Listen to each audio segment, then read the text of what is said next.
Well, there are fresh concerns this morning. 1/5 of JobKeeper payments made to major listed companies in the second quarter of 2020 went to firms who grew their profits during the pandemic. Joining me live now is Labor MP Andrew Leigh. Andrew, good to see you. Thanks for joining us this morning. So what is your issue with this? Well, JobKeeper was meant to keep battlers in jobs, not to have money flowing to billionaires, shareholders who could buy their next yacht. And this new report shows really troubling findings about the extent to which JobKeeper was going to firms whose profits were rising. Think of firms like Harvey Norman or Premier Investments, big retailers who saw their best ever sales in 2020. Firms like that didn't need JobKeeper. And this report suggests that about 1/5 of the money could have been going to firms with rising profits. We only know about the listed companies because the government hasn't released the rest of the information. But if this is true across the entire program, Pete, that means more than $10 billion is wasted. Now, that's money that could extend JobKeeper for another 6 months right now. But companies are under no obligation to return these funds. Some of them have, a lot of them have, in fact. So they didn't have to do this. The program could have been designed better to ensure that profitable firms weren't taking so much of the money. Half of the listed recipients had rising profits.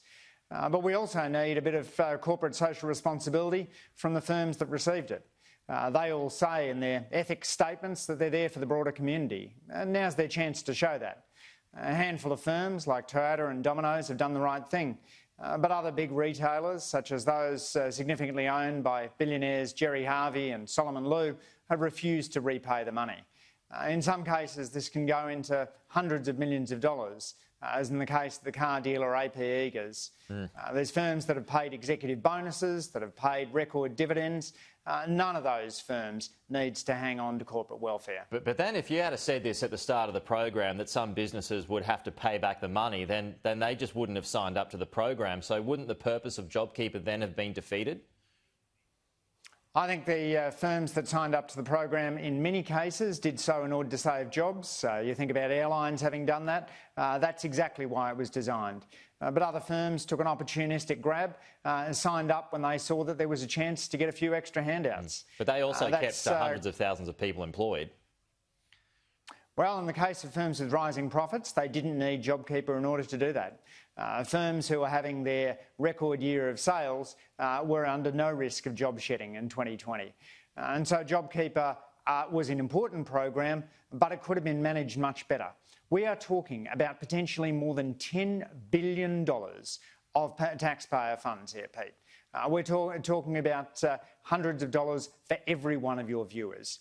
This is waste on a colossal scale, and the responsibility for it goes straight back to Scott Morrison and Josh Frydenberg, who were granted extensive discretion when Parliament passed this bill back in March of last year. They had the ability to stop these rorts. They didn't do it. You can't change the rules at half time, though, so what do you think needs to happen now? You sure can. They did change the rules partway through the program. Thing is, they didn't change the rules in the way that cracked down on these rorts. But by extending it for another 6 months, wasn't that a good thing, though? Well, the extension was welcomed, but they didn't crack down on the misuse of JobKeeper, and they've never reported to Australians simple facts, like how much of the money went to firms whose profits went up. For firms who claimed, based on a forecast downturn, what share of them didn't experience that downturn? This isn't Liberal Party money. This is taxpayer money. $4,000 for you, me and every one of your viewers was spent on JobKeeper. We have a right to know how that money was spent and whether this pattern that we've seen for the listed firms holds right across the program. Will Labor commit to stage 3 tax cuts at the next federal election? We'll have our tax policies in the next election, as you'd expect, Pete.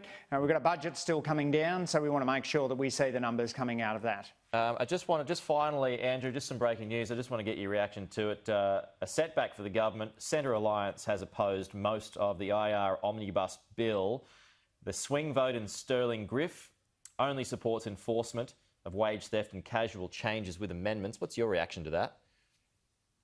This is a bad bill that hurts workers. At a time when we've got the lowest wage growth on record, just 1.4% in the last numbers. The last thing that we need is to take more power away from workers and their representatives and enrich corporate profits. We've just been talking, Pete, about a program which has gone disproportionately to boosting corporate profits. We don't need to further tilt the playing field away from employees. Australia has had rising inequality, falling wages, and we know that the secret to productivity is not in further slashing workers' pay and conditions. A series of expert reports have made that absolutely clear. Andrew Leigh, appreciate your time. Thanks for joining us. Thanks, Pete.